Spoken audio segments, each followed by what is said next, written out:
আমরা কিন্তু করে চলেছি, কিন্তু আজ পর্যন্ত আমরা এটা সফলতা পাইনি। কিন্তু এটা হাল ছেড়ে দিলে কিন্তু চলবে না। আজকে যার জন্য প্রমাণ যেসব শিক্ষক মশাইরা রাস্তায় আছেন, তারা কিভাবে দিনকে রাত করছেন, কিভাবে তারা অনশন করছেন তাদের অধিকারকে প্রতিষ্ঠা করার জন্য। আমাদেরও ঠিক তাই, এভাবেই কিন্তু আমাদের পড়ে থাকতে হবে এবং লেগে থাকতে হবে।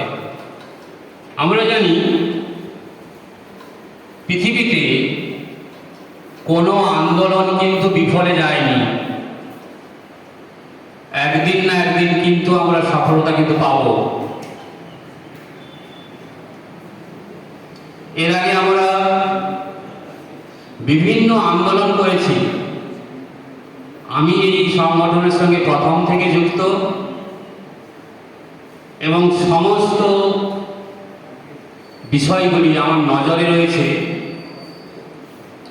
নবান্ন থেকে এর আগে যখন মহাকরণ ছিল আমাদের পশ্চিমবঙ্গ সরকারের প্রধান কার্যালয়, সেখানেও কিন্তু মুখ্যমন্ত্রীর দপ্তরে সেই 2011 সালে আবেদন করা হয়েছিল এবং মুখ্যমন্ত্রীর দপ্তর থেকে তার লিখিত কপি আমাদের সংগঠনের নামে এসেছে এবং সেটা রয়েছে এখন।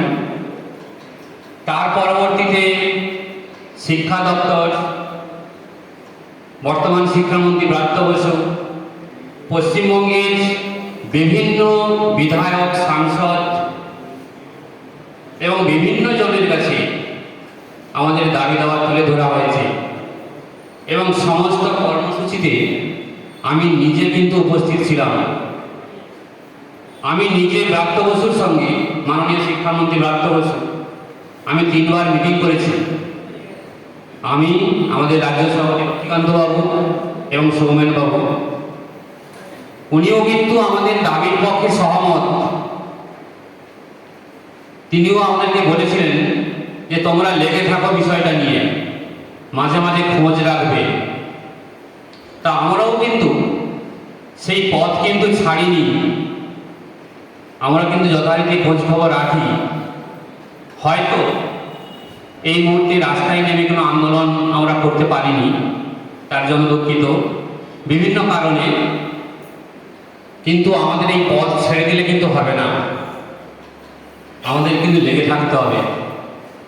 এর আগে মাননীয় বিধায়ক সাহেব বলেছেন তোমাদেরকে রাস্তায় পড়ে থাকতে হবে, তবেই কিন্তু সফলতা আসবে। এটা হয়তো আমরা আগামী দিনে করব। আর আমাদের যদি কার্য বিবরণী যদি বলা যায়, আমরা বিদ্যালয়ে কি করি, আমাদের মধ্যে বেশিরভাগ শিক্ষক রয়েছেন যারা কিন্তু MA BEd, double MSc BEd, MAd এবং কিছু ডক্টরেটও করছেন। এমন যোগ্যতা সম্পন্ন শিক্ষক শিক্ষিকা রয়েছেন, তারা দক্ষতার সঙ্গে বিদ্যালয়গুলিতে কিন্তু ত্রাতা হয়ে কিন্তু রয়েছেন। আমি যে বিদ্যালয়ে